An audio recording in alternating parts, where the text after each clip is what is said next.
Le mécanicien s'apprêtait à fermer son garage. Dehors, la pluie tombait à verse, une pluie si dense qu'on ne voyait pas à 1 mètre. Au moment où il tirait le rideau métallique, une voiture de luxe s'arrêta devant l'entrée. Le pneu était complètement détruit. Un homme bien habillé sortit de la voiture, trempé jusqu'aux os, le visage pâle, rempli de désespoir. « Monsieur, s'il vous plaît, aidez-moi. Je sais que vous avez déjà fermé, mais ma femme est à l'hôpital. Elle est en train d'accoucher. Je ne peux pas perdre de temps. » Le mécanicien était épuisé, les mains couvertes de graisse. Mais il n'hésita pas. Il rouvrit le garage, prit ses outils et s'agenouilla dans l'eau stagnante. La pluie martelait son dos pendant qu'il serrait les boulons à toute vitesse. Quelques minutes plus tard, le pneu était réparé. L'homme poussa un profond soupir, comme s'il pouvait enfin respirer. Il plongea la main dans sa poche et sortit une grosse liasse de billets. « S'il vous plaît, acceptez-les, vraiment. » Le mécanicien leva la tête, sourit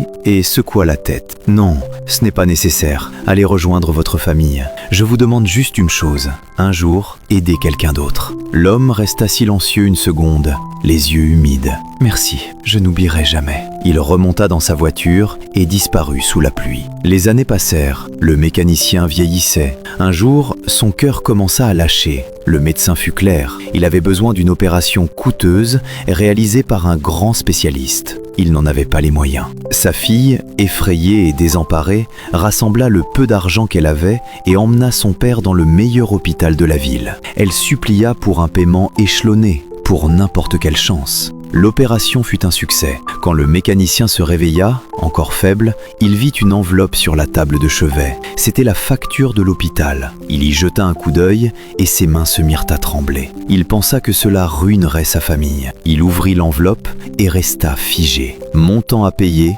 0. En dessous, il y avait un mot écrit à la main. Cette facture a déjà été réglée. Il y a de nombreuses années. Par une nuit de pluie, vous avez changé mon pneu sans rien demander en retour. Grâce à vous, je suis arrivé à temps pour voir mon enfant naître. Le chirurgien regarda le mécanicien. Le mécanicien ne dit rien. Il fixa simplement le plafond pendant que les larmes coulaient silencieusement. Cette nuit-là, sous la pluie, il pensait juste réparer une voiture. Mais en réalité, il avait semé quelque chose de bien plus grand. Car la vraie bonté, celle qui vient du cœur, ne disparaît jamais. Elle peut arriver en retard, mais elle revient toujours quand on en a le plus besoin. Si cette histoire vous a touché, partagez-la avec quelqu'un qui a besoin d'espoir aujourd'hui. Et dites-moi, avez-vous déjà été aidé au moment où vous en aviez le plus besoin ?